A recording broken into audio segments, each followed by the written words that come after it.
So the federal government has remained closed because they will not pass a continuing resolution, a clean CR, as they call it.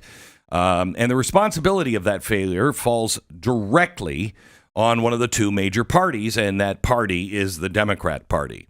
The political speak is echoing through the halls of Congress. Our military is now being funded by private dollars. Believe it.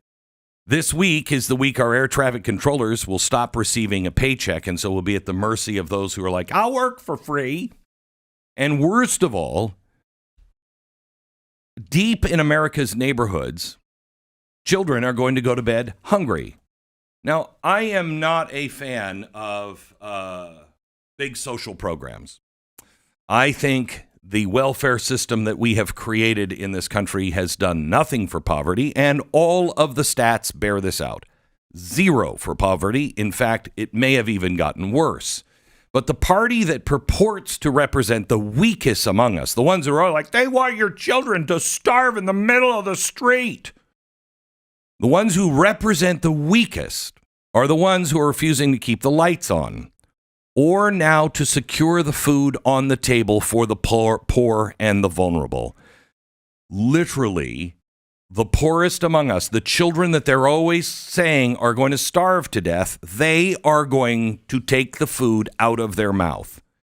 And it reveals who they really are, okay, what really matters to them. Their inaction is truly a choice, and it's the condemning of the poor that they say they're for through these government programs. I say that's not the way to do it. They say it is. But now, after they have enslaved people on these government programs, they're just yanking the carpet out. So here's what actually is happening. On October 1st, the federal government entered shutdown because Congress failed to pass a full year appropriations or a stopgap CR, continuing resolution, to fund the essential programs. The Republicans have been there the whole time going, pass this, pass this, pass this. We can even do a 2-week. We can do a 4-week. Let's just keep government functioning. But they won't do it. Now, among the programs at risk now, beginning November 1st, is the nation's primary food aid mechanism, the Supplemental Nutrition Assistance Program, SNAP, the one the Democrats said they had to expand under Obama.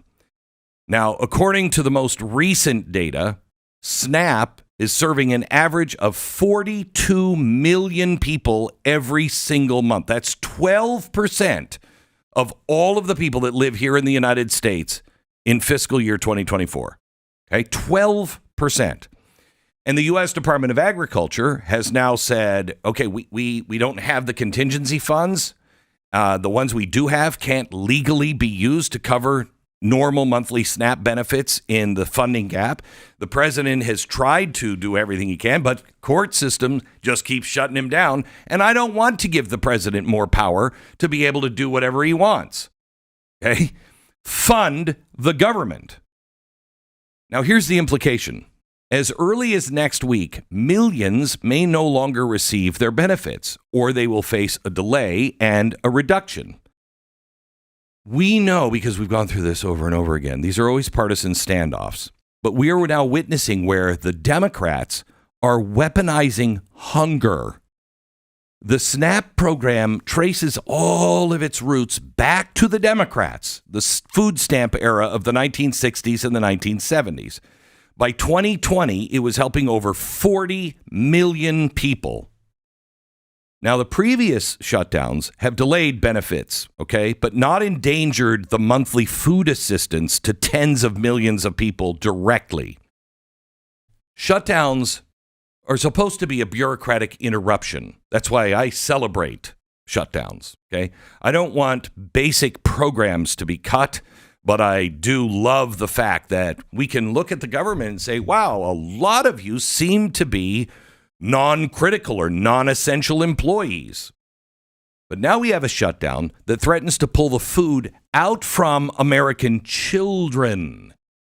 I say this kind of with glee because they've always said we want to harm children, and none of us want to harm children. But the Democrats are actually going out by choice. It is their choice to pull funding they say is absolutely necessary to feed children in America. And they're okay with it. This is the party of social compassion, remember.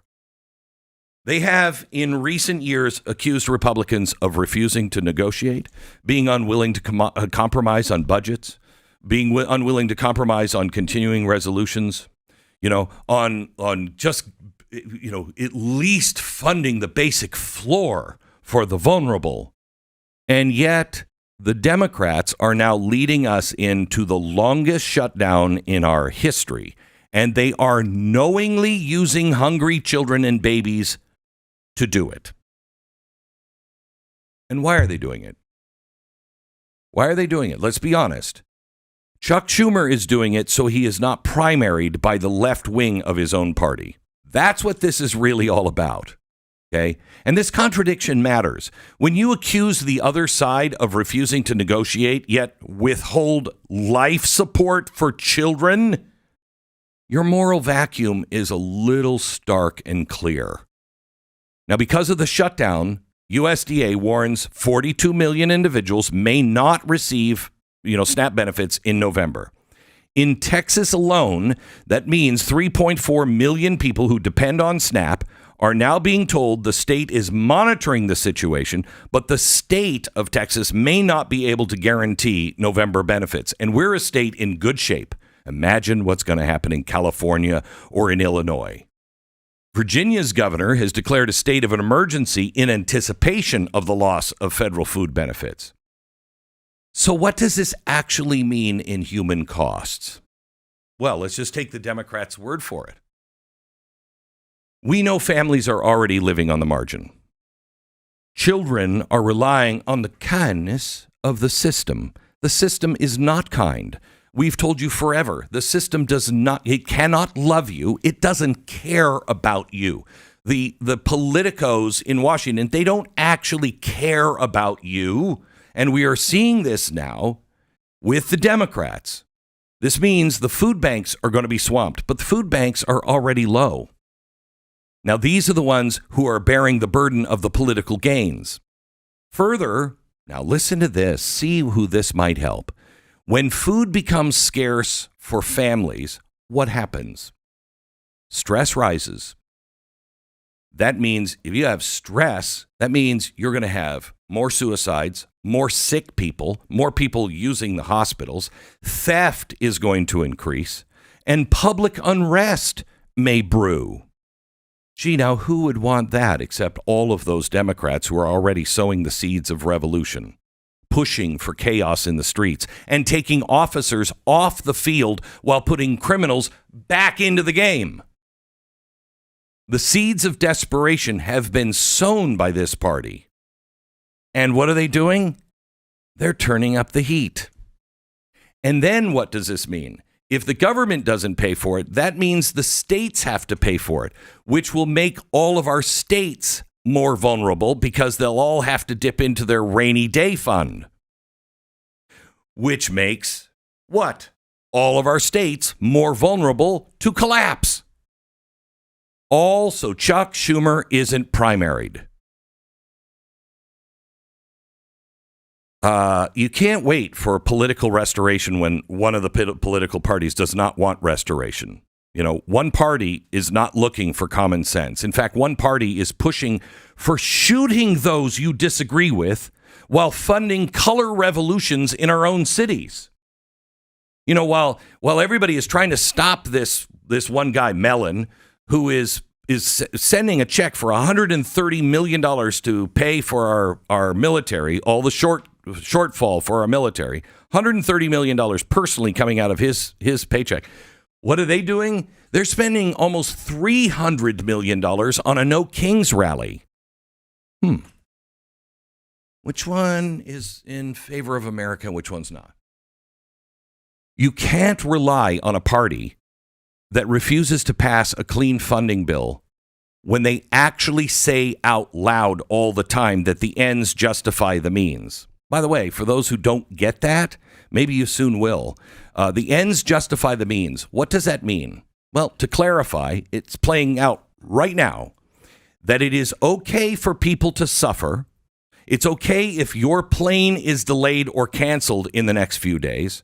It's okay for military families who are struggling already, are pushed deeper into debt and despair, and children literally going to bed hungry, wake up hungry, and then go to school hungry.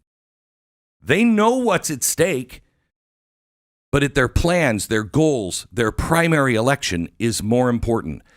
That's the ends. And it justifies all of the things that is happening or will happen in our society. Every plane that's delayed, everybody that goes further in debt, and every child that doesn't have food because their beloved SNAP program that they have enslaved people on is now broke. So here's what we have to do. First of all, you have to make sure that everyone, if you're traveling, the minute these airports start to fall apart and your plane is canceled or delayed because people aren't being paid and so they're not showing up for work, you make sure everyone knows that that's because Chuck Schumer didn't want to be primaried by AOC. Okay? Call your Democrat representative. Anyone who is struggling to put food on the table, anyone who knows of a hungry child, after helping them, call your Democrat representative and say, enough is enough here. But I would like to suggest something even further. So I'm going to ask you to do what you always do and you do best. Get involved and help in a real way. Our communities are going to suffer for a myriad of reasons. And right now, if you're living in a military town, they're already suffering. We have to rally our own communities. So our food banks all around the country are going empty, and we haven't even hit anything yet. If the Democrats allow this to go through Thanksgiving, it'll probably go through Christmas. That will devastate the economy. We'll all be looking at food banks soon, okay? So we need to stock up our local food banks. You need to get your church involved, get everybody involved. If your church has a food bank, please deliver food to the local church, okay? We need to reach out to schools. We need to mobilize our churches, our civic groups, our community centers. We need to make sure that no one is going to bed hungry because of political inaction. This is our job in the first place. This is our church's job in the first place. But they have enslaved about 43 million people on food stamps.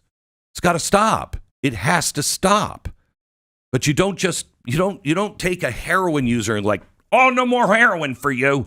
You've got to have a plan. Well, there is no plan. So it comes back to us. Food is now being used as a weapon. So we have to disarm that weapon because this makes a difference. You might say, well, you know what? Those people can work or whatever it is that you might say in your head. This is going to cause civil unrest, and you're already seeing it. The seeds are being planted online already. That if they don't give us our money, and they're not talking about the Democrats, they're talking about Donald Trump. If they don't give us our money, well, then it's time to take action ourselves. And you will see an increase in theft. You will see an increase in disillusionment. You will see an increase in violence in the streets. It will happen. So let's disarm that by doing the right thing ourselves with kindness, with service and responsibility. Let's show people that, there is one side that actually cares about the poor. We always do. We're always there. Let's demonstrate leadership when everybody else wants to demonstrate, I don't even know what. When the left fails to act, let us be the act. When food becomes a bargaining chip, let's render it bulletproof by putting some meals in some hands. Let's be seen doing real good. Politics be damned. Principles are what matters. I can't believe all of these years they've been saying, and they want your children to starve. And they are, I heard a Democrat this weekend say, we know this is going to cause pain, but it's important. Really? Because you have said when we're not talking about things like this, when we're talking about just not increasing the spending, not decreasing, you're telling us that we always want hungry children to starve. You are literally taking the only safety net away that they have, that you created and enslaved them with. I'm sorry, but, an empty belly doesn't know compromise. It doesn't. We have to stand in the breach while Congress stands idle. How do you not pass a clean CR when food? I mean, that's the minimum of decency, isn't it? When they refuse, and I don't know when people will get this, what they're saying is, we don't really care. We care about our politics more. Enough is enough. Enough is enough. We'll do our part. We should feed the hungry in the first place. We should support the children. We need to lean into service a little bit more and disarm the politics of hunger by living higher than politics, principles of love and responsibility. I mean, it's clear how truly little they care for those at the bottom. Time to carry the torch for the powerless. I knew John Huntsman, a good friend of mine, and in 2008, he almost lost his petrochemical company and lost everything. He had mortgage everything, and just everything was on the line. And when he finished, he said to the banks, now I need a loan for charity. And the bank went, charity? We don't loan for charity. And he said, I have promised millions of dollars to these charities. And they said, well, just tell them to wait. You're in a bad situation. And he said, I tell you what, why don't I take you to the homeless shelter and you tell the hungry to wait? Why don't I take you to the battered women's center and you tell them, hey, there will be a place for you so you can get away from your abusive spouse next month? You tell them that. He mortgaged literally his house and everything else just to make his charitable contributions. That is a man of real principle. That's the way we should all live our life. First principles. Not asking you to mortgage the house. Just if you have extra food, share it, be aware, so we don't have revolution on our streets.